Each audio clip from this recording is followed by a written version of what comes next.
فاسألوا أهل الذكر إن كنتم لا تعلمون بالبينات والزبور. السلام عليكم ورحمة الله وبركاته. الحمد لله رب العالمين والصلاة والسلام على نبينا محمد وعلى آله وأصحابه أجمعين أما بعد. প্রিয় দর্শকবৃন্দ, আপনাদের সবাইকে স্বাগত জানাচ্ছি জানতে চাই আজকের এই লাইভ সেশন থেকে। আজকে আমাদের 161তম পর্ব।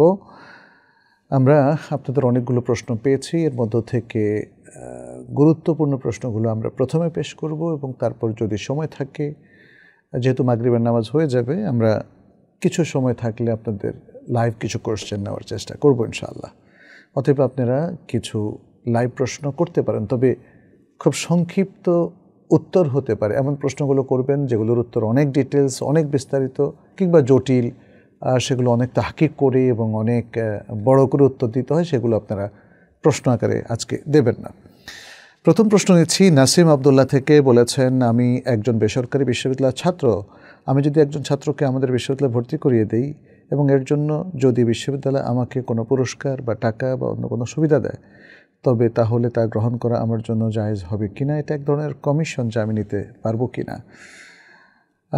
ভাই নাসিম আবদুল্লাহ, একটা বাস্তবে প্রচলিত রয়েছে এরকম একটা প্রশ্ন করার জন্য ধন্যবাদ। কোনো প্রতিষ্ঠান যদি ছাত্র ভর্তির জন্যে কাউকে কোনো জয়ালা দেয়, জয়ালা মানে একটা পুরস্কার, এটা জায়েজ আছে। অর্থাৎ যদি কেউ কোনো পরিশ্রম করে বৈধ কোনো কাজে, তাহলে তাকে তার বদলা দেওয়া জায়েজ আছে, রিমুনারেশন আকারে, রিওয়ার্ড আকারে বা পুরস্কার আকারে। এখন এখানে কিছু প্রবলেমও আছে, আমাকে মনে হয় সেটাও ব্যাখ্যা করা উচিত। সেটা হচ্ছে, যেমন আমরা দেখি যে বিশ্ববিদ্যালয় ভর্তির জন্যে ছেলেপেলেদেরকে ভুল বুঝিয়ে নিয়ে আসা হয়, একই অবস্থা হসপিটালে ভর্তি করার জন্য করা হয়। এটা এক ধরনের ধোঁকাবাজি। তাহলে এই জায়গায় কিন্তু এই কাজটাও হারাম এবং এদেরকে টাকা দেওয়া হারাম। কিন্তু যদি এখানে কোনো ধোঁকাবাজি না থাকে, যেমন আমি স্টুডেন্টকে ধোঁকা দিলাম অথবা রোগীকে ধোঁকা দিলাম, এই ধরনের ধোঁকা যদি না থাকে এবং এটা যদি স্বাভাবিক বৈধ প্রক্রিয়ার মধ্য দিয়ে হয়, যেহেতু এটা একটা শ্রম এবং এটা একটা সার্ভিস, অতএব তার কিছু পরিশ্রমের বিপরীতে কিছু জয়ালা বা পুরস্কার দেওয়া এটা জায়েজ আছে। এটাকে যেন সমাজের মধ্যে অসুস্থ প্রতিযোগিতায় পরিণত করা না হয় এবং কোনো একটা পক্ষকে, চাই সেটা হোক স্টুডেন্ট অথবা রোগী কিংবা শিক্ষা প্রতিষ্ঠান অথবা হসপিটাল, কোনো একটা পক্ষকে যেন কোনো ধরনের প্রতারণায় তাকে ফেলা না হয়, তাহলে এটা জায়েজ হবে। শামীম আক্তার বলেছেন, তাইবা একাডেমিতে কবে আলেম কোর্স শুরু হবে সম্পর্কে বলুন।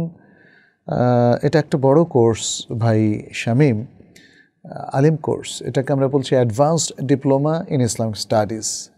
পুরো 2 বছরের একটা কোর্স। এর অনেকগুলো আমরা ইতিমধ্যে রেকর্ড করেছি, আরও রেকর্ড করতে হবে। সেগুলোকে কমপ্লিটলি রেডি করে, তার নোট প্রস্তুত করে সেগুলো আপনাদেরকে দিতে হবে। অতএব মোটামুটি 50% যখন আমাদের রেডি হয়ে যাবে, তখনই আমরা এই কোর্সটা ওপেন করে দেব এবং সেটা আশা করা যায় হয়তো 1 বছরের মধ্যে সম্ভব হবে। যদিও আমরা আরও অনেক আগ থেকেই আপনাদেরকে আশান্বিত করেছি এবং বলেছি যে আমরা চেষ্টা করে যাচ্ছি। অনেক সীমাবদ্ধতা আছে, ফান্ড ক্রাইসিস আছে, তারপরে রিসোর্স ক্রাইসিস আছে, এসব কিছুর মধ্যে আমরা এগিয়ে যাচ্ছি আলহামদুলিল্লাহ। 4টা সেমিস্টারে 2 বছরে আলিম কোর্সটা কমপ্লিট হবে এবং এখানে প্রায় 36টা বা তার একটু কম বেশি, 2-1টা সাবজেক্ট কম বেশি হতে পারে, এটা লাস্টে গিয়ে আমরা দেখব। মোটামুটি 35 থেকে 40টা সাবজেক্ট এর মতো এখানে হবে। তার মানে হচ্ছে এক একটা সেমিস্টারে 9টা 10টা হয়ে যেতে পারে সাবজেক্ট। তো আপনারা দোয়া করেন যেন আমরা খুব দ্রুত এই কোর্সটা লঞ্চ করতে পারি, চালু করতে পারি এবং যারা ডিপ্লোমা করেছেন এটা তাদের জন্য অত্যন্ত উপকারী হবে, মুফিদ হবে।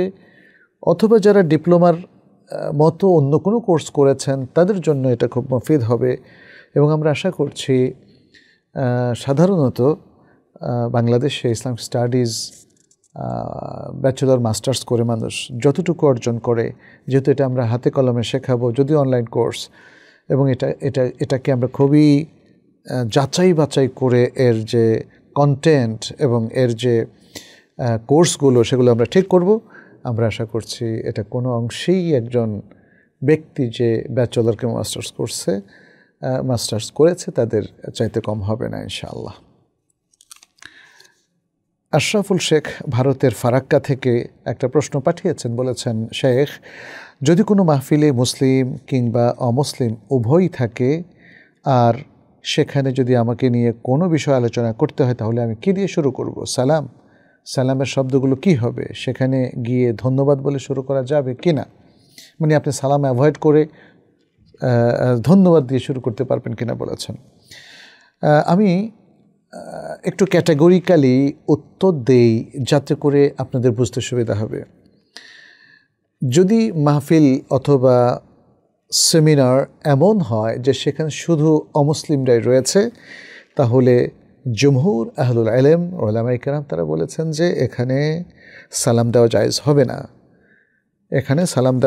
হবে না। ইমাম নববী তার বিখ্যাত আল মাজমুর গ্রন্থে বলেছেন, লা ইয়াজুজু সালামু আলাল কুফার হাযা হুয়াল মাযহাবুস সাহিহ ওয়া বিহি কাতআ আল জমহুর ওয়া হাকা আল মাওয়ারদি ফিল হাওয়ি ফিহি ওয়াজহাইন আহাদুহুমা হাযা ওয়া আথ-থানি ইয়াজুজু ইবতিদাউহুম বিসসালাম।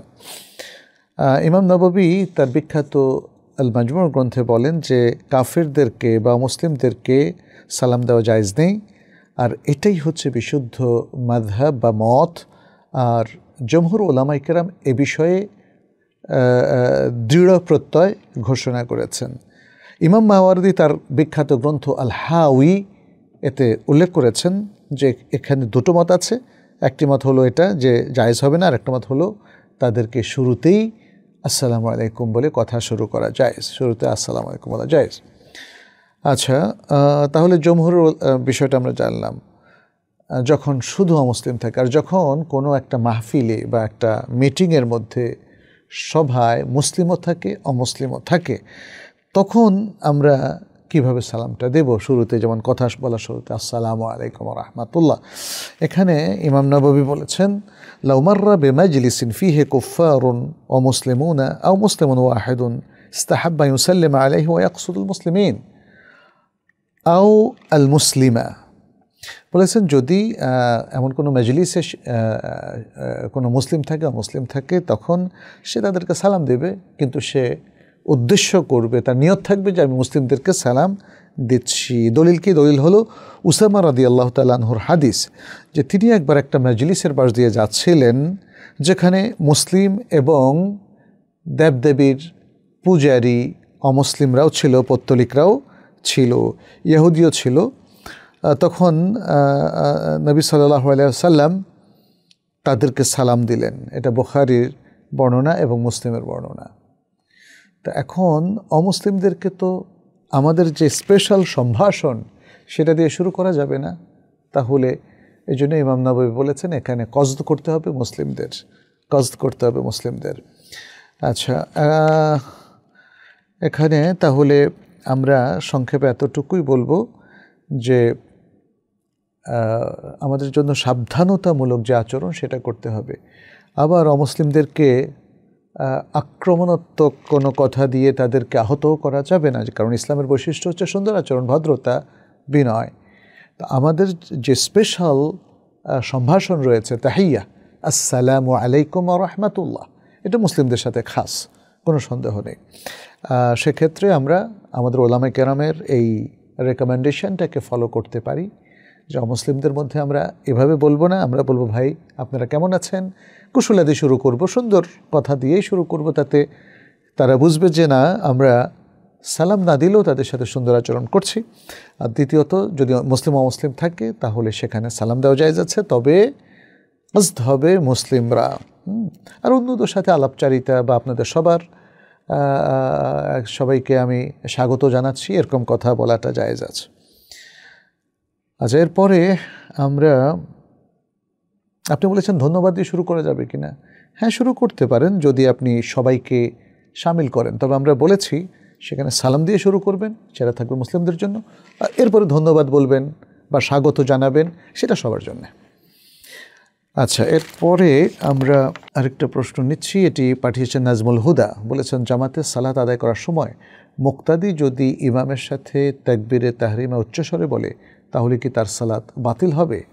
আচ্ছা, এখানে দুটো জিনিস আপনি বলেছেন। তাকবীরে তাহরিমা অর্থাৎ শুরুতে যে আল্লাহু আকবার বলে সালাত শুরু করে, সেটা যদি জোরে বলে তার সালাত বাতিল হবে কিনা।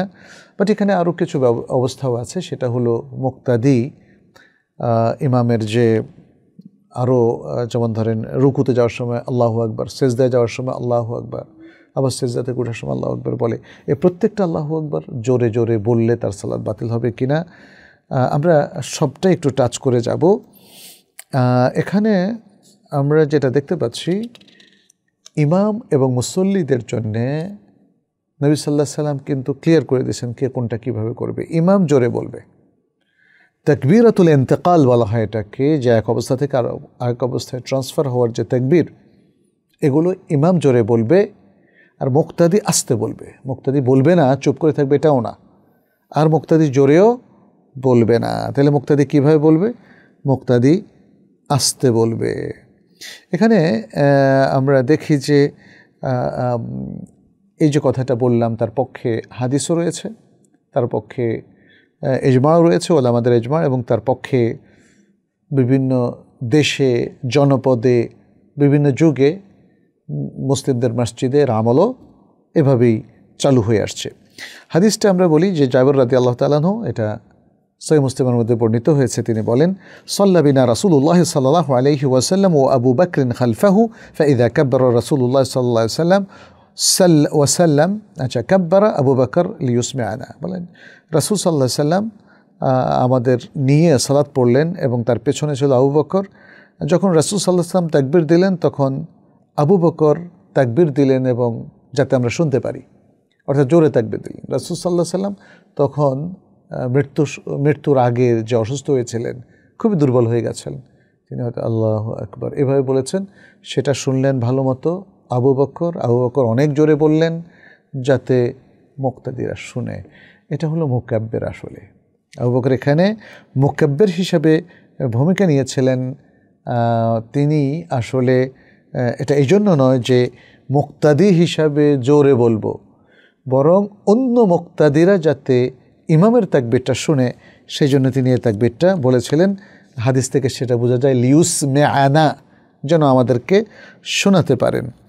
এখন যদি শুরুতে তাকবীরে তাহরিমা সবাই জোরে বলার একটা নিয়ম রসম ইসলামে থাকতো, তাহলে তো সবাই জোরে বলতেন। এখানে আবু বকর রাদিয়াল্লাহু তাআলা আর অন্যকে শোনাতেন না। তাতে বোঝা গেল যে ইমাম যে তাকবীরটা জোরে বলবে সেটা অন্যরা আস্তে বলবে। আর যদি মনে করা হয় যে ইমাম তাকবীরে তাহরিমা বাদলেন, অন্যরা এখনও চুপ করে দাঁড়িয়ে আছে, বুঝতে পারছে না, কারণ তাদের কাছে আওয়াজ যায় নাই, তখন মুসল্লিদের মধ্য থেকে এক বা একাধিক ব্যক্তি মুকাব্বির হিসাবে আমল করতে পারবে। এবং সেটাই এই হাদিস দ্বারা সাব্যস্ত হয়েছে। এবং এই হাদিস দ্বারা এটা সাব্যস্ত, মানে প্রচ্ছন্নভাবে বোঝা যায় যে সবাই জোরে জোরে বলবে না, কারণ সবাই জোরে জোরে বললে তো তাহলে আবু বকর আলাদা করে জোরে বলতেন না। এটা একটা দলিল যেটা আমাদের উলামা কেরাম উল্লেখ করেছেন। আচ্ছা, এছাড়াও যদি সবাই জোরে জোরে আল্লাহু আকবার বলতে থাকে, তাহলে এটা মুসল্লিদের মধ্যে একটা তাশবিশ তৈরি হয় এবং কোনো কোনো মুক্তাদির সালাতে ব্যাঘাতও তৈরি হতে পারে। আচ্ছা, এখানে আমরা দেখি যে ইমাম আল বাহুতি প্রখ্যাত একজন ইমাম ছিলেন। তিনি বলেছেন, ইউকরাহু জাহরু মা'মুমিন ফিস সালাতি বিশাইইন মিন আকওয়ালিনা লিআন্নাহু ইয়াখলুতু অথবা ইউখাল্লিতু আলা গায়রিহি। বলছেন যে কোনো মুক্তাদি জোরে সালাতের মধ্যে কোনো কিছু বলা, যেটা আমরা সাধারণত সালাতের মধ্যে পড়ে থাকি, এটা মাকরুহ। কারণ সে তাহলে অন্যদের জন্য খলতমলত করে দেবে, সব কিছু আগোছালো করে দেবে, উল্টাপাল্টা করে দেবে। আর এখানে ইমাম জোরে বলবে আর অন্যরা আস্তে বলবে। এই তাকবীরগুলো আল্লাহু আকবার, সামি আল্লাহু লিমান হামিদা, রব্বানা ওয়ালাকাল হামদ। ইমাম এই যে ইন্তেকালের বিভিন্ন তাকবীর এবং আযকারগুলো রয়েছে, ইমাম জোরে বলবে আর অন্যরা আস্তে বলবে। এই ব্যাপারে শাইখুল ইসলাম ইবনে তাইমিয়া রাহিমাহুল্লাহ তিনি বলেন যে ইজমা হয়ে গেছে উলামায়ে কেরামের। তিনি বলেন ইত্তাফাকাল আইম্মাতু আলা আন্নাহু লা ইউশরাউ আন ইয়াজহারা আল মা'মুম বিত-তাকবীর।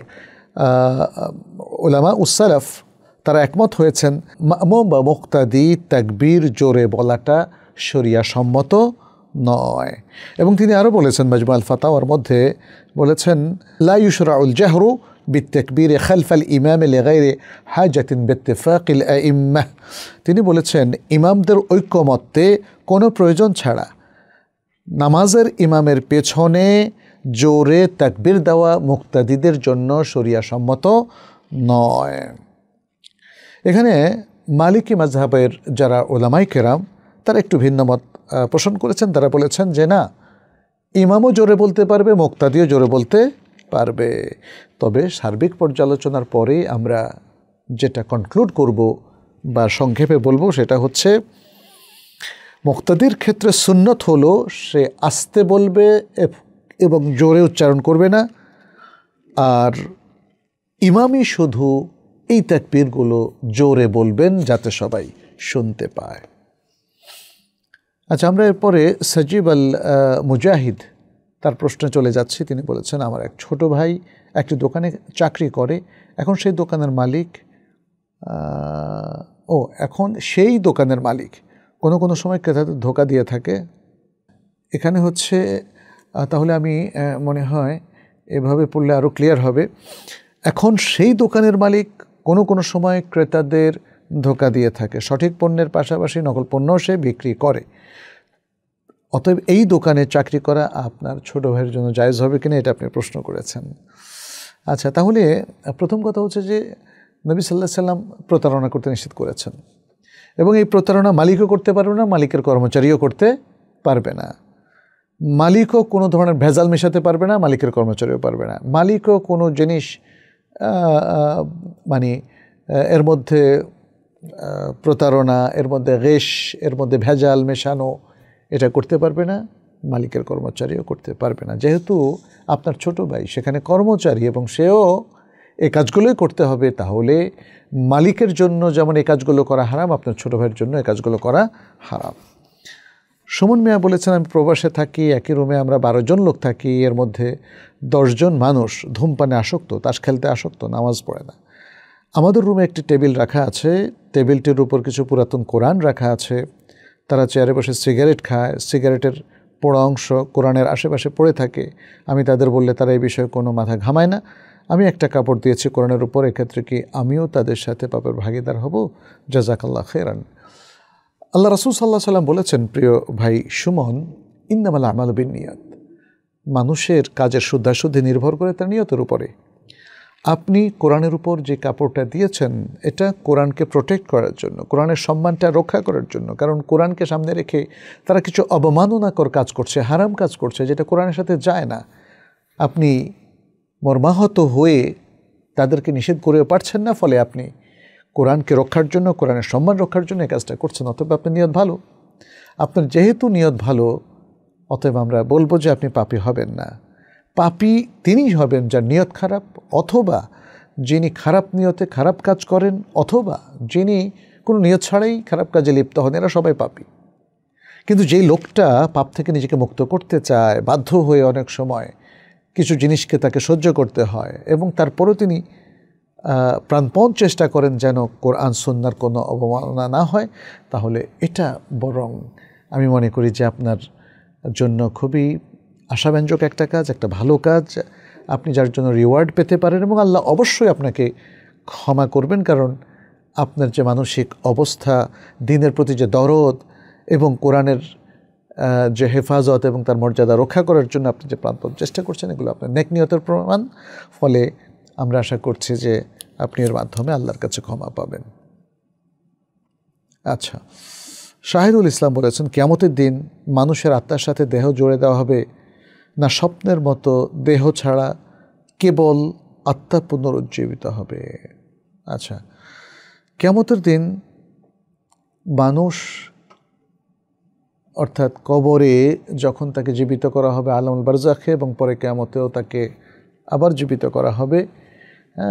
যখন আমরা জানি যে কিয়ামতের প্রথম সিংহাফুকের পরে যা কিছু জীবিত আছে সব একদম ম্যাসেকার হয়ে যাবে, মারা যাবে, পরে আবার সিংহাফুকের পরে এটাকে বলা হয় নাফখাতুল বাআত, মানুষের পুনরুত্থান হবে। তাহলে এই যে মানুষ আবার জেগে উঠলো, আবার আল্লাহ তাআলা তাদেরকে সৃষ্টি করলেন, সেটা কি তাদের দেহ এবং রূহ দুটোকেই ঠিক রেখে, নাকি শুধু রূহকে তিনি উঠাবেন আর একটা দেহ জোড়ে দেবেন, এটা আগের দেহ নয়? নানা রকম কথা থাকলেও এখানে বিশুদ্ধ মত হচ্ছে এবং জমহুর উলামায়ে কেরামের মত হচ্ছে যে কিয়ামতের দিন মানুষের সাথে তার আত্মাকে জুড়ে দেওয়া হবে এবং তার দেহ আগের অবয়বেই ফিরে আসবে। এটা স্বপ্নের মতো নয়, বা স্বপ্নের মতো দেহ ছাড়া কেবল শুধুমাত্র আত্মা নয়। এই শুধুমাত্র আত্মা আমাদের অনেকে মনে করে এটা বিভ্রান্তি, যে কারণে আমরা বলতে শুনি অনেকেই বলে যে তার রুহের মাগফিরাত কামনা করছি। তার মানে আপনি বিশ্বাস করছেন যে কিয়ামতের দিন শুধু আল্লাহ রুহ ফেরত দেবেন, কিন্তু তার জীবনের আরও যে অংশগুলো আছে, তার চোখ, নাক, কান, শরীরের অঙ্গ প্রত্যঙ্গ, এগুলোকে ফেরত দেবেন না। এটা ভুল ধারণা, এটা ভুল ধারণা।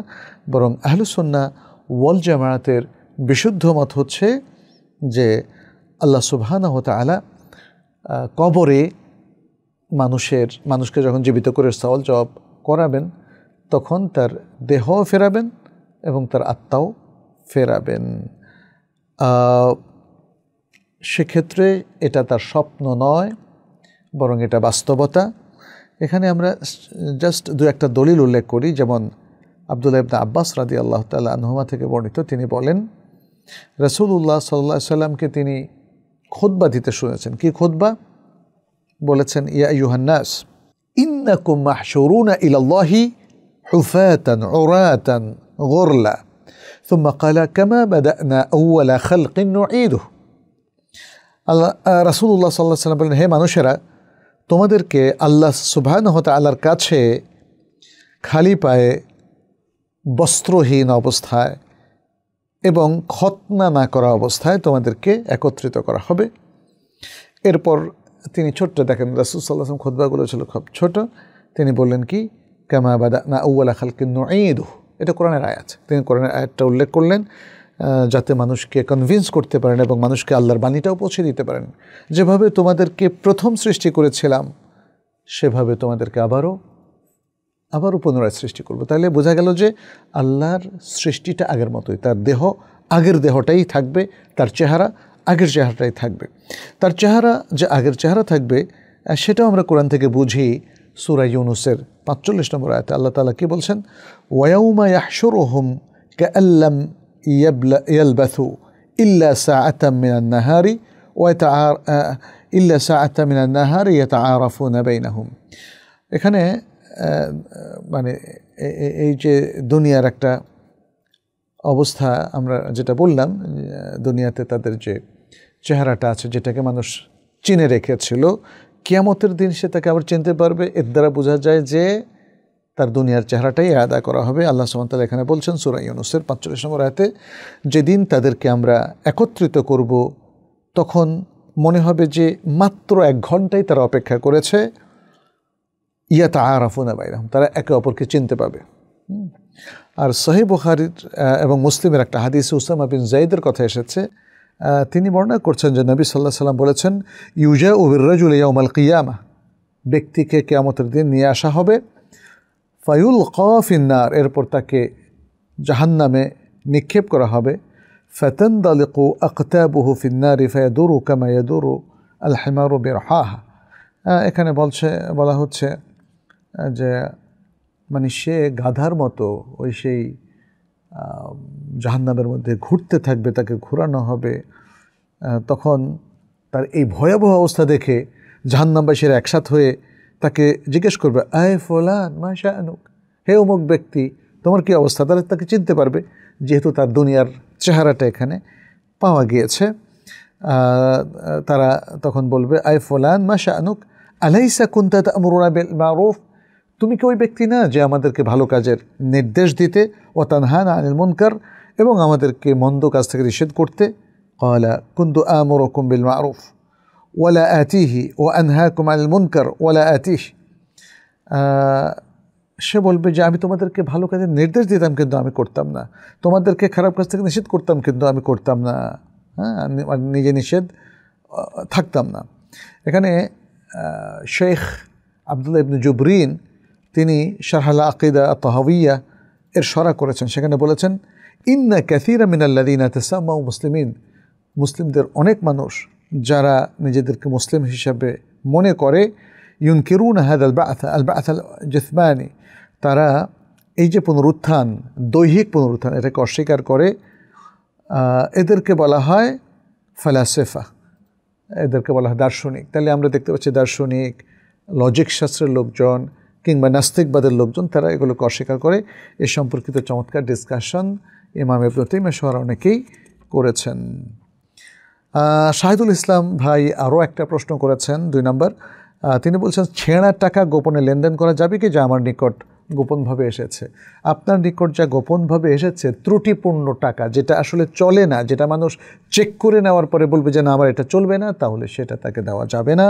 সেটা ছেঁড়া টাকার ক্ষেত্রে হোক অথবা মানুষের যে কোনো জিনিস নিয়ে যদি আমরা ভেঙে ফেলি, নষ্ট করি, সেটার ক্ষেত্রেই হোক, এগুলোকে ভালোভাবেই দিতে হবে যাতে মানুষ নিশ্চিন্তে নিতে পারে। আর যদি কোনো নষ্ট থাকে, ছেঁড়া থাকে, তাহলে মানুষকে দেখায় নিতে হবে, ভাই আপনি কি এই অবস্থাগুলো নিতে চান নাকি নিতে চান না। নিতে না চাইলে আপনাকে আমরা দেব না।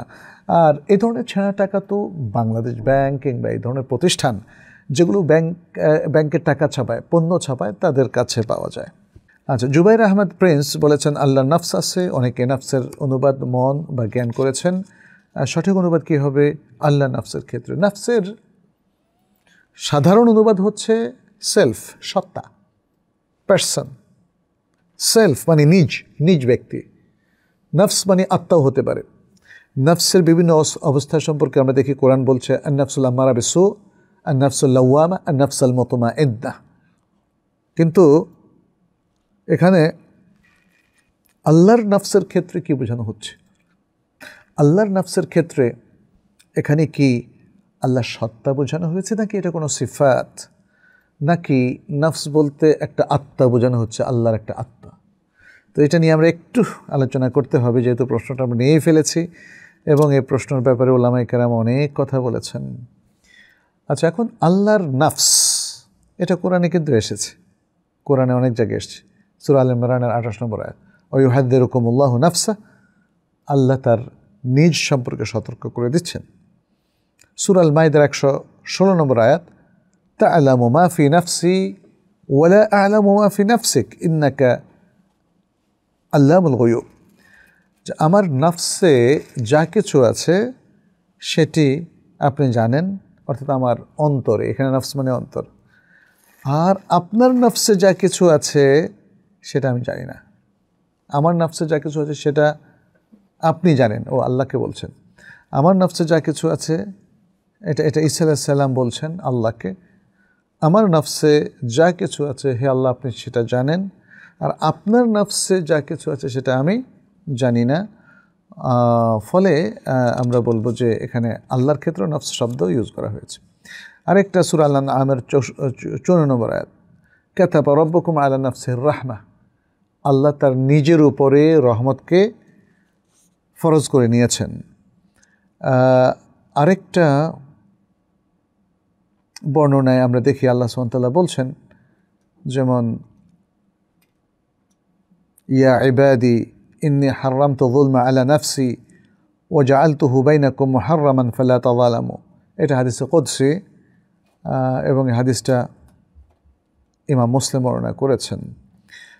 এখানে রাসূল সাল্লাল্লাহু আলাইহি ওয়াসাল্লাম আল্লাহর পক্ষ থেকে তার কথাগুলো উদ্ধৃত করে বলছেন, আল্লাহ বলছেন, হে আমার বান্দারা, নিশ্চয়ই আমি আমার উপর জুলুমকে হারাম করেছি, অতএব তোমরা এবং তোমাদের উপর জুলুমকে হারাম করে দিয়েছি, অতএব তোমরা পরস্পরের উপর জুলুম করো না। এখানে ইন্নী হারামতু যুলমা আলা নাফসি, তাহলে এই যে আলা নাফসি কথাটা আল্লাহ নিজের ক্ষেত্রে ব্যবহার করেছেন। আবু হুরায়রা রাদিয়াল্লাহু তাআলা আনহু থেকে একটা হাদিস রয়েছে, সহিহ বুখারী মুসলিমের মধ্যে নবী সাল্লাল্লাহু আলাইহি ওয়াসাল্লাম বলেছেন, ইয়াকুলুল্লাহু তাআলা আনা ইনদা যান্নি আবদি বি, আনা ইনদা যান্নি আবদি বি ওয়া আনা মাআহু ইযা যাকারানি ফাইন যাকারানি ফি নাফসিহি যাকারতুহু ফি নাফসি। বলছেন যে আল্লাহ সুবহানাহু ওয়া তাআলা বলেন, আমি বান্দা আমার সম্পর্কে যে ভালো ধারণা করে তার কাছেই থাকি এবং আমি তার সাথেই থাকি যখন সে আমাকে স্মরণ করে, এবং যখন সে তার নিজের মধ্যে আমার কথা স্মরণ করে আমিও তাকে আমার নাফসে তাকে স্মরণ করি। তাহলে এখানে নাফস বলতে আল্লাহর ক্ষেত্রে কী বোঝানো হয়েছে? আমরা দেখি যে প্রথমত বোঝার চেষ্টা করি, নাফসটা আল্লাহর সত্তা, যেই সত্তাটা সিফাত থেকে আলাদা কোনো সত্তা নয়। অতএব আল্লাহ বলার সাথে সাথেই আমরা যেমন আল্লাহর সেলফটাকে বুঝবো, সাথে সাথে আল্লাহর সিফাতগুলো এর মধ্যে অটোমেটিক এসে যাবে। তবে আল্লাহর সিফাতগুলো জানবো কোরআন সুন্নাহর মাধ্যমে, নিজ থেকে আল্লাহর কোনো সিফাত বা অ্যাট্রিবিউট কিংবা কোনো গুণ আমরা আরোপ করব না। আচ্ছা, তাহলে আল্লাহ হচ্ছেন একজন সত্তা যার কি রয়েছে, সত্তাগত দিক রয়েছে, সিফাত জাতিয়া যেটাকে আমরা বলি। আবার তার আছে আরও কিছু সিফাত, যেমন কুদরত, হায়াত, এরকম আরও সুন্দর সুন্দর সিফাত যেগুলো ইলম, তারপর হিলম ইত্যাদি নানা সিফাত তার রয়েছে।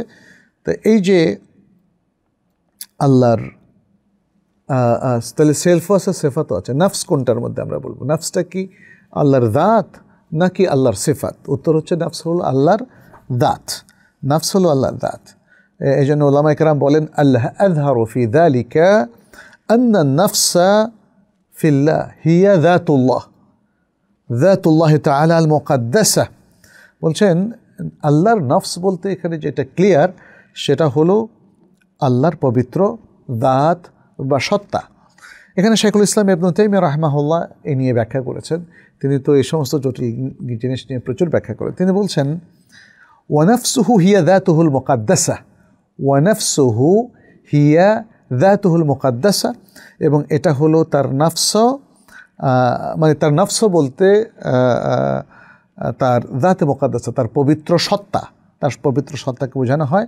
এটি মাজমুউল ফাতাওয়ার 14তম খণ্ডের 196 নম্বর পৃষ্ঠায় বলা হয়েছে। শাইখুল ইসলাম ইবনে তাইমিয়া রাহিমাহুল্লাহ মাজমুউল ফাতাওয়ার 9 নম্বর খণ্ডে আরও দীর্ঘ আলোচনা করেছেন। যেমন তিনি বলেছেন, ওয়ুরাদু বিনাফসি শাইইন যাতুহু আইনুহু, যখন কোনো জিনিসের নফস বলা হয় তখন সেই জিনিস প্রকৃত অর্থে ওই জিনিসের সত্তাকেই বোঝানো হয়, যাতুহু আইনুহু। যেমন বলা হয়, রাআইতু যায়দান নাফসাহু ওয়া আইনাহু, আমি যায়েদকে দেখেছি, অর্থাৎ তার নিজকে দেখেছি, নিজকে। আর আল্লাহ সুবহানাহু ওয়া তাআলা বলেন, এই উদ্ধৃতিগুলো আবারও শাইখুল ইসলাম ইবনে তাইমিয়া দিচ্ছেন। তিনি বলছেন, তা'লামু মা ফি নাফসি ওয়া লা আ'লামু মা ফি নাফসিক, এবং আরও বলেন, কাতাবা রাব্বুকুম আলা নাফসিহির রাহমা, এবং আরও বলেন, ওয়া ইউহাযযিরুকুমুল্লাহু নাফসা। এর বাইরেও আয়েশা রাদিয়াল্লাহু তাআলা আনহার হাদিসে আল্লাহর নফসের কথা এসেছে। যেমন যে দোয়াটা আমাদেরকে শিখিয়ে দেওয়া হয়েছে সহিহ হাদিসের মধ্যে, সুবহানাল্লাহি আদাদা খালকিহি, সুবহানাল্লাহি জিনাতা আরশিহি, সুবহানাল্লাহি রিদা নাফসিহি, এই যে রিদা নাফসিহি, সুবহানাল্লাহি মিদাদা কালিমাতিহি। দ্বিতীয় আরেকটা হাদিসও আল্লাহ তাআলা যেটা বলেছেন, আনা ইনদা যান্নি আবদি বি ওয়া আনা মাআহু হিনা ইয়াযকুরুনি ইন যাকারানি ফি নাফসিহি যাকারতুহু ফি নাফসি। একটু আগে হাদিসটা আমরা বলেছিলাম। শাইখুল ইসলাম ইবনে তাইমিয়া রাহিমাহুল্লাহ বলেন, ফাহাদিহিল মাওয়াদি আল মুরাদ ফিহা বিলাফযিন নাফস ইনদা জমহুরুল উলামা আল্লাহু নাফস। এই জায়গাগুলোতে, কোরআনের আয়াত কিংবা হাদিসের এই জায়গাগুলোতে যেখানে আল্লাহ নফসের কথা বলা হয়েছে, জমহুর ওলামায়ে কেরাম বলেন এটার দ্বারা আল্লাহ তার নিজকেই বোঝাচ্ছেন। তাহলে নফস মানে সত্তা বা নিজ। তবে মনে রাখতে হবে আল্লাহ সত্তা, তার সাথে ইন্টিগ্রেটেড আছে সিফাতগুলো, কিন্তু নফসের ফোকাস এখানে সিফাত নয়, নফসের ফোকাস হলো এখানে আল্লাহর দাত,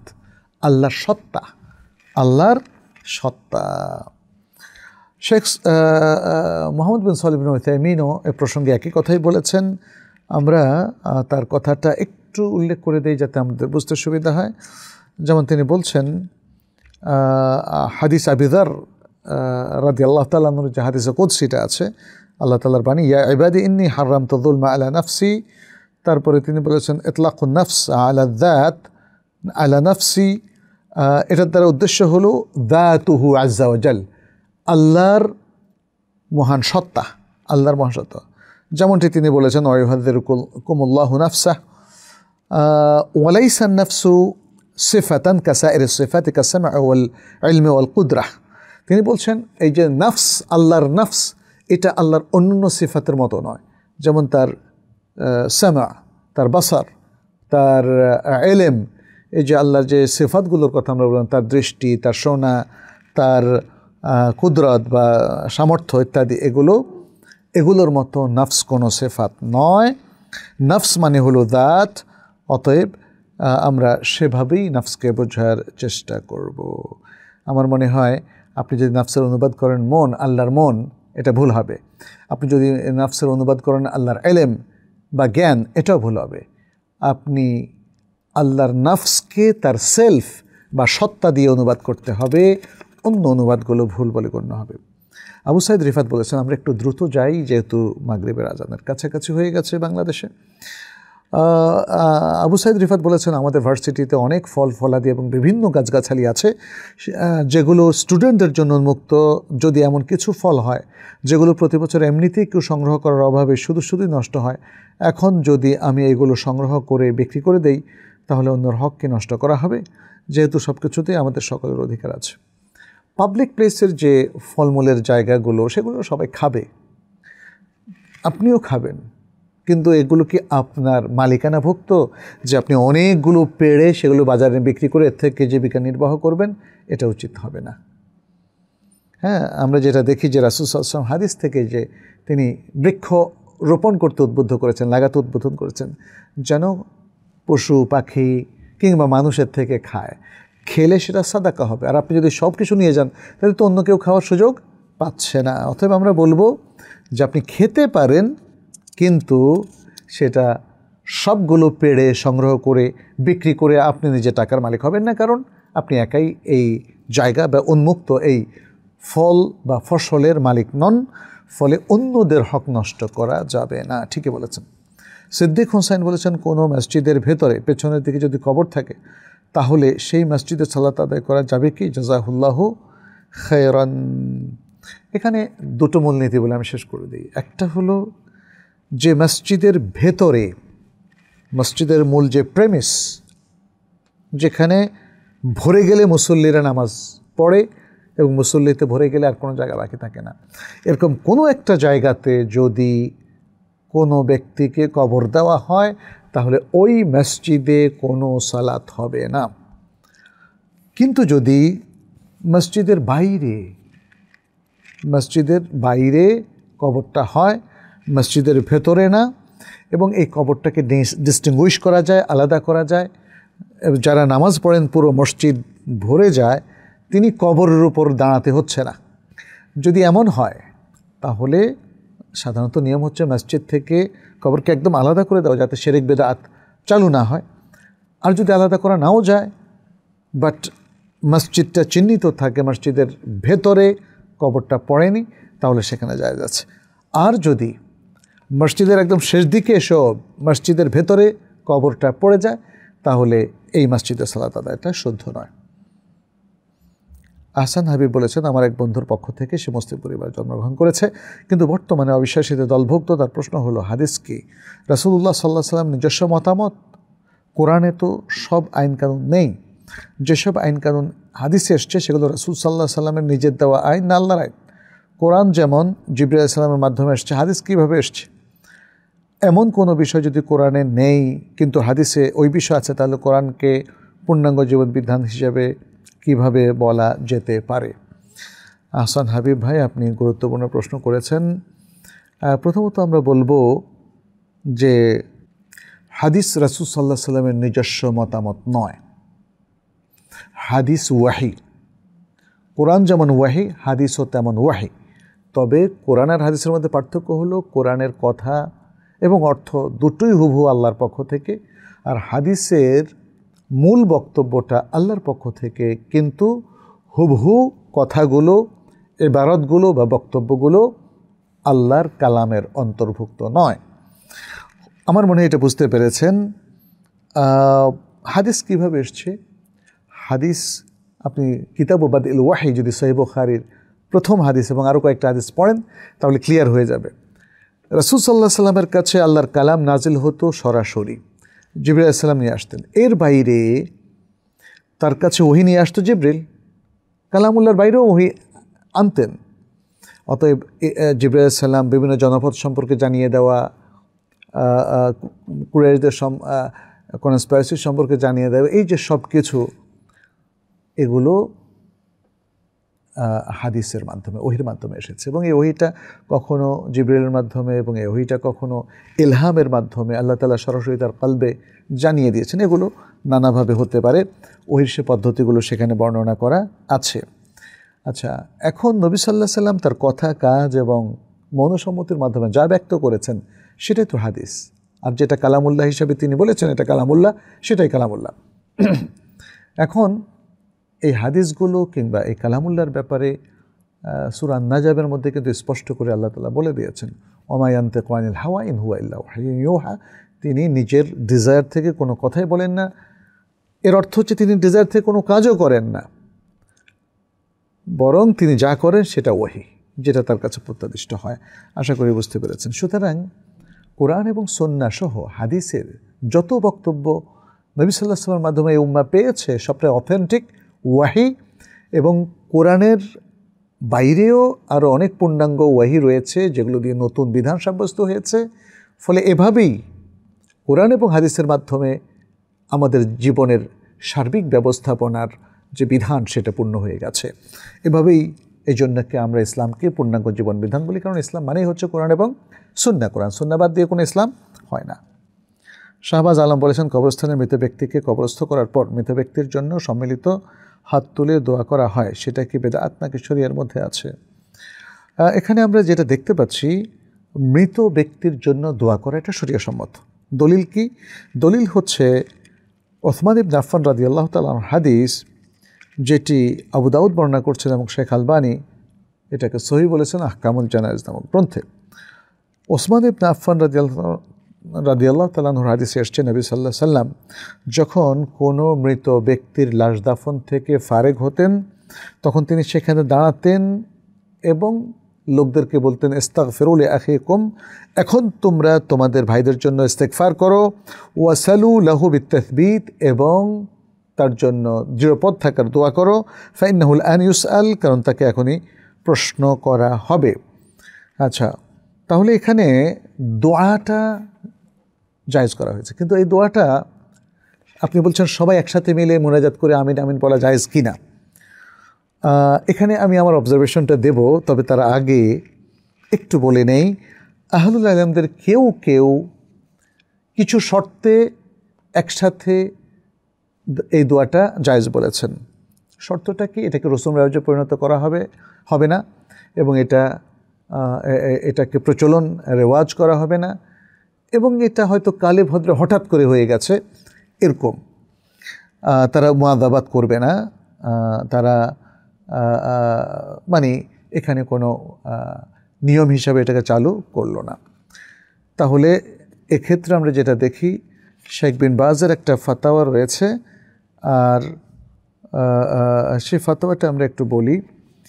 তিনি বলেছেন, তাকে যখন প্রশ্ন করা হয়েছিল, কিছু মানুষকে আমরা দেখি যে কবরের পাশে দাঁড়িয়ে দাফনের পরে একসাথে হাত তুলে দোয়া করে, অন্যরা আমিন আমিন বলে, এটা জায়েজ কিনা, এবং এক্ষেত্রে দাফনের পরে আসলে কোনো শরীয়তসম্মত দোয়া আছে কিনা আলাদা, এবং একসাথে এই দোয়াগুলো করা যাবে কিনা, নাকি আলাদা আলাদা করতে হবে, আমাদেরকে আপনি ফতোয়া দিন, জাযাকুমুল্লাহু খায়রান। তখন তার জবাবে তিনি বলেছিলেন, সহিহ সুন্নাহ থেকে সাব্যস্ত হয়েছে যে মৃতের জন্য দাফনের পরে দোয়া করা যাবে। قد دلت السنة الثابتة عن الرسول صلى الله عليه وسلم على شرعية الدعاء للميت بعد الدفن، فقد كان النبي صلى الله عليه وسلم إذا فرغ من دفن الميت وقف عليه। যখন নবী সাল্লাল্লাহু আলাইহি ওয়াসাল্লাম মাইয়িতের দাফন থেকে ফারেগ হতেন তখন তিনি সেখানে দাঁড়াতেন, ক্বালা, এবং বলতেন, ইস্তাগফিরু লিআখিকুম ওয়াসআলুল্লাহ লাহু তাসবীত ফাইন্নাহু আন ইউসআল। তোমাদের ভাইয়ের জন্য এখন ইস্তেগফার করো এবং তার জন্য দৃঢ়পদ থাকার জন্য আল্লাহর কাছে দোয়া করো, কারণ তাকে এখন প্রশ্ন করা হবে।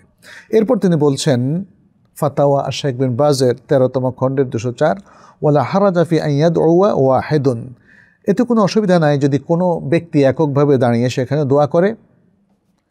ওয়া ইউআম্মিনু সামিউন, আর যারা শুনছে তারা যদি আমিন আমিন বলে। আও ইয়াদউয়া কুল্লু ওয়াহিদিন বিনাফসিহি লিল মাইয়িত, অথবা প্রত্যেক এখানে যারা দাফনে অংশগ্রহণ করেছে প্রত্যেকে আলাদা আলাদা করে দোয়া করে, তাহলে সেই দোয়াটা জায়েজ হবে। তিনি সে কথাই বলছেন আও ইয়াদউয়া কুল্লু ওয়াহিদিন বিনাফসিহি লিল মাইয়িত ওয়াল্লাহু ওয়ালিয়ুত তাওফীক। তাহলে এখানে একটা জিনিস আমরা প্রচ্ছন্নভাবে বুঝি যে একজন হাত তুলেছেন তার সাথে অন্যরা আমিন বলা যায়, কিন্তু একদম এটাকে রসম রেওয়াজে পরিণত করে সবসময় এটা করা, এটা বেদা বলে গণ্য হবে। এবং আমাদের এক উস্তাদ ডক্টর মোহাম্মদ বিন মোহাম্মদ আল মুখতার আশ-শানকিতি, যার কথা আমি প্রায় বলে থাকি, আমাদের প্রিয় একজন উস্তাদ, অত্যন্ত প্রাজ্ঞ বিজ্ঞ ফাকিহ মুহাদ্দিস মুফাসসির এবং উসুলি, তিনিও বলেছেন এই হাদিস দ্বারা বোঝা যায় যে প্রত্যেকে সেখানে আলাদা করে দোয়া করবে। হাদিস দ্বারা এটা বোঝা যায় না, যদিও এখানে জমার সিগা ইউজ করা হয়েছে যে একসাথে এটাকে দোয়া করে অন্যরা আমিন বলবে, তাহলে তো সেটা হাদিসে বর্ণনা করা হতো। সাধারণত জামাই দোয়াগুলোর মধ্যে কি হয়, সবাই হাত তুলে এবং অন্যরা আমিন আমিন বলে। হাদিসের মধ্যে আমিন আমিন বলার কথা কিন্তু আসে নাই। তাতে বোঝা গেল নবী সাল্লাল্লাহু আলাইহি ওয়াসাল্লামের নির্দেশটা প্রত্যেক ব্যক্তির জন্য ইন্ডিভিজুয়াল, স্বতন্ত্র নির্দেশ, এবং প্রত্যেকেই কবরে দাফনের পর হাত তুলে দোয়া করতে পারবে, তবে আলাদা আলাদা করাটা উত্তম। আর যদি কেউ জোরে দোয়া করে অন্যরা আমিন বলাটা, এটা শাইখ বিন বাজ বলেছেন উত্তম, এটা তার ব্যক্তিগত অভিমত। তার মানে আমরা আহলুল ইলমের এক দলকে মাঝে মাঝে এই আমল করতে জায়েজ হওয়ার কথা বলতে শুনেছি, এবং তারা একদম এটাকে নাজায়েজ বলেননি। কিন্তু আমাদের জন্য যেটা সবচেয়ে উত্তম হবে সেটি হচ্ছে আমরা দাফনের পরে জামাইভাবে বিশাল বড় আকারে মানে দোয়ার ব্যবস্থা না করে আমরা প্রত্যেকে আলাদা আলাদা দোয়া করে চলে আসব। এই হচ্ছে ব্যাপার মোটামুটি। সূরা ফাতিহা দিয়ে কিভাবে রুকিয়া করতে হয়, মোহাম্মদ ফয়সাল মাহমুদ বলেছেন এটি পড়ে কি ফু দিতে হয়? সূরা ফাতিহা পড়ে রুকিয়া করা যায়, এটা বিশুদ্ধ হাদিস রয়েছে। এবং এক্ষেত্রে আমরা দেখি যে নবী সাল্লাল্লাহু আলাইহি ওয়াসাল্লাম থেকেও হাদিস রয়েছে। সূরা ফাতিহা পড়ে একদল সাহাবী যখন রুকিয়া করেছেন এবং সেই রুকিয়ার বিনিময়ে তারা কিছু প্রাপ্ত হয়েছেন, সেটা নেওয়া জায়েজ হবে কিনা নবী সাল্লাল্লাহু আলাইহি ওয়াসাল্লামকে জিজ্ঞেস করার পরে তারা সেটা নিয়েছিলেন। তাহলে রুকিয়া, এই রুকিয়াটা জায়েজ সূরা ফাতিহা দিয়ে। কীভাবে রুকিয়া করবেন? রুকিয়া করার অনেকগুলো নিয়ম আছে। সূরা ফাতিহা পড়বেন এক বা একাধিকবার, কোনো সুনির্দিষ্ট কিছু নেই। সেটা হাতে পড়ে গায়ে মুছতে পারেন, অথবা পড়ে ফুঁ দিতে পারেন নিজের সে অঙ্গে, অথবা অন্য ব্যক্তির উপরে ফুঁ দেওয়া যাবে। পানিতে পড়ে সে পানি খাওয়া যাবে, তেলে পড়ে সে তেল খাওয়া যাবে। তবে মনে রাখতে হবে এই যে সূরা ফাতিহা পড়ে যেখানে পড়লেন সে পানিটা যেন নাজাসাতের সাথে মিক্স না হয়। সূরা ফাতিহা যদি কেউ যে কোনো খাদ্যদ্রব্যের উপরে অথবা মধু কিংবা যেটা বললাম তেল, এগুলোতেও পড়ে খেতে পারবে। তবে এর বাইরে এটাকে মানে খাস করা যাবে না যে এটাই একমাত্র পথ। এই রুকিয়াটা সূরা ফাতিহা পড়ে যেমন মানুষের গায়ে ফুঁ দেওয়া যাবে, খাদ্যের গায়ে বা পানীয়ের গায়ে ফুঁ দিয়ে সেটা খেতেও কোনো সমস্যা নেই। এখানে ইবনুল কাইয়িমের একটা কথা আমি এখানে বলে শেষ করব। মাদারিজুস সালিকিনের মধ্যে তিনি বলেছেন কানা ইয়ারিদু লি আলামুন মুজআইজা, আমার খুব কষ্টকর কিছু ব্যথা ছিল, মনে হতো যেন আমার মানে সব কিছু কেটে ফেটে যাচ্ছে। যখন আমি তওয়াফ করছিলাম তখন আমি দ্রুত সূরা ফাতিহা পড়লাম এবং সূরা ফাতিহা পড়ে হাতের মধ্যে সেটা দিয়ে আমার ব্যথার জায়গাটা আমি মুছলাম। হ্যাঁ, তো এতে তিনি উল্লেখ করলেন যে আমি দেখলাম যে মানে যেন পাথর পড়ে যাওয়ার মতো আমার ব্যথাটা পড়ে যাচ্ছে, ব্যথা থেকে আমি মুক্ত হয়ে গেলাম ইত্যাদি। তো সুতরাং সূরা ফাতিহাটাকে আপনারা এভাবে আমল করতে পারেন। আপনাদের আরও অনেকগুলো প্রশ্ন ছিল, আজকে আমি সেটা আসলে নিতে পারছি না। আমি দু একটা লাইভ প্রশ্ন আপনাদের সাথে ওয়াদা করেছিলাম, 2 মিনিটের মধ্যে সেটা নেব। আমাদের এখানে এখনও আজান হয়নি, হয়তো 3-4 মিনিটের মধ্যে আজান হয়ে যাবে। তানভীর বিন লুৎফুর রহমান বলেছেন, শেখ জমি বর্গা দেওয়া জায়েজ কিনা? আমার জমি আছে 23%, এর বিনিময়ে 1 লক্ষ টাকা নিলাম, যতদিন পরিশোধ করতে না পারি ততদিন টাকাদাতা জমি ভোগ করতে পারবেন। এটা তো বর্গা না, এটা জমি কট দেওয়া বলে। কট, আপনি কট করলেন অর্থাৎ নিলেন। বর্গা হচ্ছে আসলে ইজারা, অথবা বর্গা মানে হচ্ছে মোদারাবা, দুটোই হতে পারে। জমি বর্গা দুরকম, একটা হলো রেন্ট দেওয়া, আপনি জমি রেন্ট দিয়ে 1 লক্ষ টাকা নিলেন 1 বছরের জন্য, 1 বছর শেষ 1 লক্ষ টাকাও আপনার নিলেন, এটা আর ফেরত দিতে হবে না, এটাই যারা বলে। আর বর্গা হলো আপনি আরেকজনের জমি আপনি চাষ করবেন, আপনার শ্রম ওনার জমি, দুটো মিলে আপনার একটা রেশিও হিসাব করে ফসল ভাগ করে নেবেন, এটা হলো বর্গা। এটা দুটো জায়েজ আছে, কিন্তু কট দেওয়াটা জায়েজ নাই। সেটা হচ্ছে আপনি আসলে কি করলেন, 1 লক্ষ টাকা নিলেন, ধার নিলেন, এটা ধার, কারণ এটা আপনি শোধ করতে পারছেন, তাই না? শোধ করতে হবে আপনাকে। তো এই সময়ে জমিটা আপনি তাকে দিয়ে দিলেন, সে এই টাকা শোধ হওয়ার আগ পর্যন্ত জমিটাকে ভোগ করবে। এটা 100% সুদ, নিষিদ্ধ এবং হারাম, এটা করা যাবে না। রাহিদ আহমেদ চৌধুরী বলেছেন, ছাত্র হিসাবে কেউ যদি বাদ ইশা মধ্যরাত পর্যন্ত পড়ালেখা করে এরপর ঘুমায়, অবশ্য উঠে তাহাজ্জুদ এবং ফজর পড়বে জামাতের সাথে, সেটা কি সুন্নতের খেলাফ হবে? কেননা কোনো সালাফ ফজর পর্যন্ত একজন আরেকজনের সাথে এলমের আলোচনা করতে করতে ফজর আজান শুনেছে। দয়া করে জানাবেন। আমি একজন A-level ক্যান্ডিডেট এবং আমার ইসলামিক স্টাডিজ নিয়ে পড়ার আগ্রহ আছে। ধন্যবাদ রাহিদ আহমেদ চৌধুরী, আল্লাহ তোমাকে তৌফিক দান করুন। দোয়া করি তুমি তোমার রেজাল্ট ভালো করো। তবে ইসলামিক স্টাডিজ পড়ার জন্য তোমাকে কিছু প্রস্তুতি নিতে হবে, আরবি জানতে হবে, এবং তুমি যদি আমাদের যে প্রতিষ্ঠানগুলো আছে যেমন তাইবা একাডেমি কিংবা কুল্লিয়াতুল কোরআন, এগুলোতে আরবি ভালো করে শেখো। সেখানে একটা ইসলামিক এনভায়রনমেন্টও আছে, অনলাইন হোক আর অফলাইন, যেখানে হোক সেভাবে প্রস্তুতি নিতে পারো। এখন রাতে তুমি কতক্ষণ পর্যন্ত পড়বে? উত্তম হচ্ছে ইশার পরপর ঘুমিয়ে পড়া, এরপর উঠো। কিন্তু মধ্যরাত পর্যন্ত জাগা, এটা কিন্তু কোনো দিক থেকে উত্তম না, না এটা ইসলামের দিক থেকে।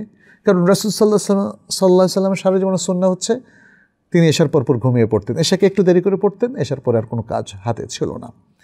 আর সায়েন্টিফিক দিক থেকেও আমরা দেখি যে অনেক ডাক্তার কিংবা যারা মানব দেহ সম্পর্কে বিশেষজ্ঞ, তারা বলেছেন রাত 10টা থেকে 2টা পর্যন্ত এই টাইমটা হলো সবচেয়ে ভালো টাইম। শরীর ঘুম থেকে তার খোরাকটা নেয় নানাভাবে। তাহলে 10টা থেকে 2টা পর্যন্ত যদি আমি 2টা পর্যন্ত 1টা পর্যন্ত জাগনে থাকি, বিশাল ক্ষতিগ্রস্ত হবে। এবং সত্যি কথা বলতে কি, এগুলো নিয়ে আমরা গত 5-7 বছর যাবৎ জানতে শুরু করি, আমরাও আগে জানতাম না। আমি মনে করি ইসলামের যে এই নির্দেশনা যে আমার লাইফস্টাইল কীভাবে চলবে, কখন ঘুমাবো, কখন কি করব, কোনটা পরিমিত, কোনটা ব্যালেন্সড, কোন ডায়েটটা ভালো, এই সব কিছু আমাদের শিক্ষার মধ্যে ইন্টিগ্রেট করা উচিত। আমাদের মাদ্রাসার শিক্ষা এবং স্কুল বা প্রতিষ্ঠান, শিক্ষা প্রতিষ্ঠান সবখানে জানা উচিত। লাইফটাকে সুন্দর করার জন্যই তো শিক্ষা। তাহলে আমরা কি শিখলাম যেটা আমাদের খাবারের মধ্যে ইমপ্লিমেন্ট করি না, দৈনন্দিন জীবনে, ঘুমের মধ্যে, পড়ার মধ্যে, খেলাধুলা, ব্যায়ামের মধ্যে আমরা কিছু ইমপ্লিমেন্ট করি না। তো আমি আশা করছি তুমি বুঝতে পেরেছ। আমরা এক্সেপশনাল কোনো ক্ষেত্রে কখনো কখনো রাত জাগলেও সাধারণত আমরা রাসূল সাল্লাল্লাহু আলাইহি ওয়াসাল্লামের সুন্নাহটাকে ফলো করব, কারণ তার সুন্নাহটাই হচ্ছে এবং তার আদর্শটাই হচ্ছে আমাদের জন্য সর্বশ্রেষ্ঠ। মদিনা বিশ্ববিদ্যালয়ের চান্স পাওয়ার জন্য বিস্তারিত জানতে চাই।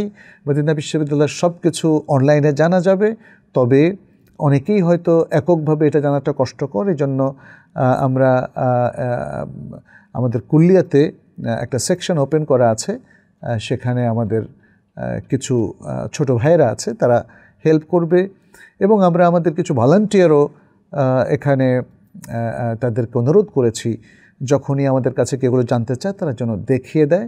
তো আমাদের কুল্লিয়ায় অথবা আমাদের তাইবা একাডেমির সাথে যোগাযোগ করলে তারা লিঙ্ক দিয়ে দিবে, অথবা তারা আপনাদেরকে মোটামুটি একটা ফুল ইনফরমেশন পেতে সাহায্য করবে ইনশাআল্লাহ। আরেকজন বলেছেন, আমি একটা বাচ্চাকে পড়াই, সেখানে মাঝে মাঝে নাস্তা দেন আন্টি, এটা কি ঘুষ হবে? না, কেন খাবারটা ঘুষ হবে? এখানে তো আপনাকে একটা মাসোয়ারা দেওয়া হয়, তার অতিরিক্ত আপনাকে নাস্তা খেতে দেওয়া হয়, এটা তো নফল একটা জিনিস, তাই না? এটা একটা আমাদের মুসলিম ফ্যামিলিগুলোর ঐতিহ্য, মেহমানদারি, এটা ঘুষ হবে না। এটা ঘুষ কেন হবে? ঘুষ কাকে বলে? আমার মনে হয় ঘুষের সঙ্গে আপনার কোনো ভালো বুঝি নেই, এই জন্য বলেছেন। ঘুষ হচ্ছে যেটা কোনো অন্যায়কে মানে কোনো অন্যায়কে এটাকে জায়েজ করে ফেলা, টাকা দিয়ে, হ্যাঁ, অথবা অন্যের হককে বাতিল করে নিজের হক প্রতিষ্ঠা করা, অথবা মানে কোনো অবৈধ জিনিসকে টাকা দিয়ে নিজের গ্রিপে নিয়ে আসা, এগুলো হচ্ছে ঘুষ। এখানে অবৈধ কোনো কিছু নেই। যাই হোক, এখানে একটা প্রশ্ন করেছেন নাজমুল হোসেন, নুরা পাগলার লাশ কবর থেকে উঠিয়ে পুড়িয়ে ফেলা হয়েছে, এটা ইসলামের দৃষ্টিতে কেমন? তিনি মারা যাওয়ার পূর্বে ইসলামের চরম সীমা লঙ্ঘন করেছিলেন, ঈসা, মাহদি বা এগুলো দাবি করেছেন, তার কবরকে তওয়াফ করা হতো। কোনো সন্দেহ নেই এই ব্যক্তি, আমি জানি না তাকে পাগলা কেন বলা হতো। যদি সে মাজনুন, পাগলা হয়ে থাকে, তাহলে তো তার মাসালাটা আরও ভিন্ন। আর যদি সে সুস্থ ব্যক্তি হয়ে থাকে, তাহলে তার নবী দাবি করা এটা কুফরি, এবং তার কবরকে তওয়াফ করা এটা ইবাদতের ক্ষেত্রে বড় কুফরি এবং বড় শিরক। অবশ্যই এই ধরনের বড় শিরক এবং কুফরি মূলোৎপাটন করা দরকার। কিন্তু লাশ উঠিয়ে পুড়িয়ে ফেলা এর কোনো বিধান ইসলামে নেই। আমার কাছে মনে হচ্ছে এটা অনেক বড় সীমালঙ্ঘন হয়েছে। মানুষ হয়তো কেন এই কাজটা করেছে এটা মনস্তত্ত্ববিদরা বলতে পারবেন। মানুষ যখন দেখে তারা ইসলাম পালন করে, অথবা ইসলামের পক্ষে আমাদের প্রশাসন কাজ করে না, এলাকার লোকজন কাজ করে না, টিওনরা কাজ করে না, থানার ওসি কাজ করে না, তখন মানুষের মধ্যে প্রচণ্ড একটা ভাবাবেগ তৈরি হয় এবং প্রচণ্ড জেদ তৈরি হয়, এবং সেই জেদ তাকে সীমালঙ্ঘনে উদ্বুদ্ধ করে। অতএব আমি বলবো আমাদের প্রশাসন যেন যৌক্তিক কাজ করে, মুসলিম প্রশাসন যেন ইসলামের পক্ষে কাজ করে, এবং এই যে মানুষ অযাচিত অন্যায় দাবি করছে, এই দাবিগুলো যেন মানুষ না করে। তাহলে মানুষের আবেগটা প্রশমিত থাকবে, সবাই বুদ্ধিবৃত্তিক কাজ করবে, এবং আমরা সকলেই ইসলামের কি নির্দেশনা সেটা চিন্তা করেই কাজ করব। অতএব আমি সবাইকে বলবো, শুধু প্রশাসন নয়, আমাদের সাধারণ জনগণ যারা আছেন প্রত্যেকেই আবেগপ্রসূত কাজ করবেন না। আপনারা ইসলামের বিধানটাকে এলেমের আলোকে কাজ করবেন, এলেম দিয়ে আপনাদের বুদ্ধি চালাবেন, বুদ্ধি দিয়ে আপনাদের আবেগকে সংযত করবেন, তাহলে কেউ কোনোদিন পথ হারাবেন না। আল্লাহ আমাদেরকে তৌফিক দান করুন, আল্লাহ আমাদেরকে বুঝ দান করুন। দ্বীনের কাজ করতে গিয়ে আমরা যদি সীমালঙ্ঘন করে ফেলি, মানুষ ভুল মেসেজটা নেবে। সারা বিশ্বে প্রচার মাধ্যমগুলো আমাদের বিরুদ্ধে আরও বাজে কথা ছড়াবে, তো সেটা হতে দেওয়া যায় না। আমি আশা করব যে ভবিষ্যতে আমরা প্রত্যেকে সতর্ক হব, সুন্দর এবং সাবলীল জীবনযাপন করব, কোরআন এবং সুন্নাহর ভিত্তিতে আমাদের ব্যক্তি, পরিবার, সমাজ এবং দেশকে সাজাবো। আল্লাহ আমাদের সবাইকে তৌফিক দান করুন। আজ এ পর্যন্তই। হাদা ওয়া সাল্লাল্লাহু ওয়া সাল্লাম আলা নবিয়িনা মুহাম্মদ ওয়া আলা আলিহি ওয়া আসহাবিহি আজমাইন। ওয়াসসালামু আলাইকুম ওয়া রাহমাতুল্লাহি ওয়া বারাকাতুহু।